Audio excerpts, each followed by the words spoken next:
Bonjour, nous sommes dans le chapitre 1, qu'est-ce qu'une organisation? Nous avons étudié des situations, des photos, et je vous ai posé une question très difficile à laquelle il fallait répondre en faisant une recherche en répondant sur 10 lignes. La question était, pourquoi est-il indispensable à une organisation ayant identifié sa finalité de se doter d'une structure juridique? Je vais donc vous montrer le travail qu'il fallait réaliser. La première chose à faire, quand on a une question compliquée, c'est d'identifier les mots-clés. Allons-y. Le premier mot-clé que nous voyons, c'est organisation. Vous cherchez la définition, groupe d'individus aux finalités communes, au sein duquel les tâches sont réparties et coordonnées et dotées d'un cadre juridique. On en a parlé en classe. Le mot organisation a été évoqué à de multiples reprises. Vous avez compris ce qu'est une organisation et vous avez des phrases qui peuvent vous aider à répondre. En plus, on a le terme cadre juridique qui nous rappelle la fin de la question structure juridique. Vous avez donc là travaillé sur le mot-clé organisation. Continuons. Le deuxième mot-clé, finalité. Finalité, raison d'exister d'une organisation. Son orientation sur le long terme. Elle peut être lucrative ou non lucrative, sociale, sociétale, culturelle. Vous avez trouvé une réponse. Nous en avons bien parlé en cours. Vous savez ce que signifie lucrative, qui veut réaliser un profit, et non lucrative, qui ne veut pas réaliser de profit. Vous vous souvenez, on a détaillé tout cela en parlant de l'association Emmaüs, en parlant d'un restaurant, etc. Vous avez donc maintenant défini le mot-clé finalité, à travers des recherches dans les livres sur Internet et à travers vos notes prises en cours.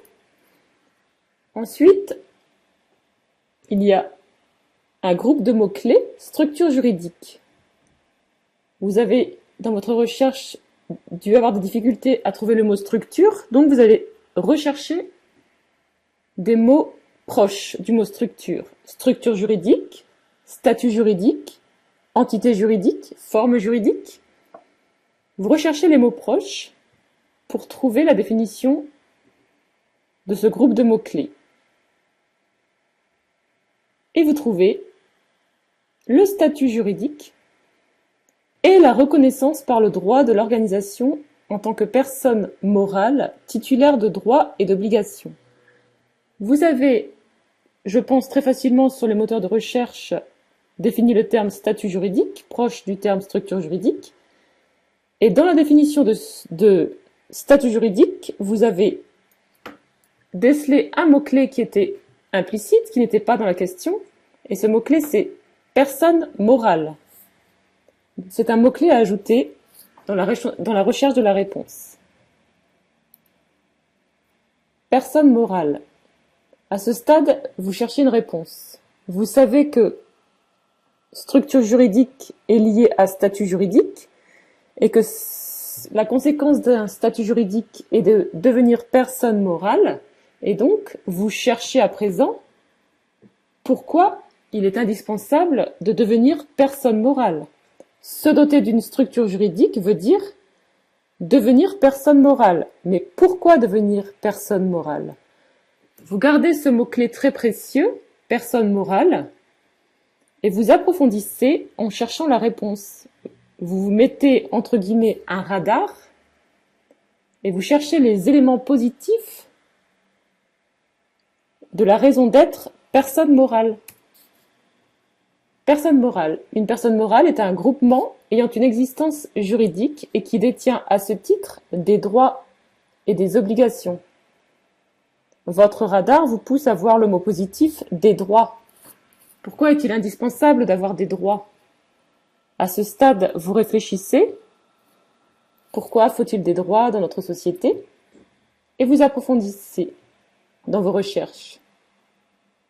le droit d'avoir un patrimoine propre, ainsi que la capacité d'agir en justice. On peut agir en justice pour se défendre.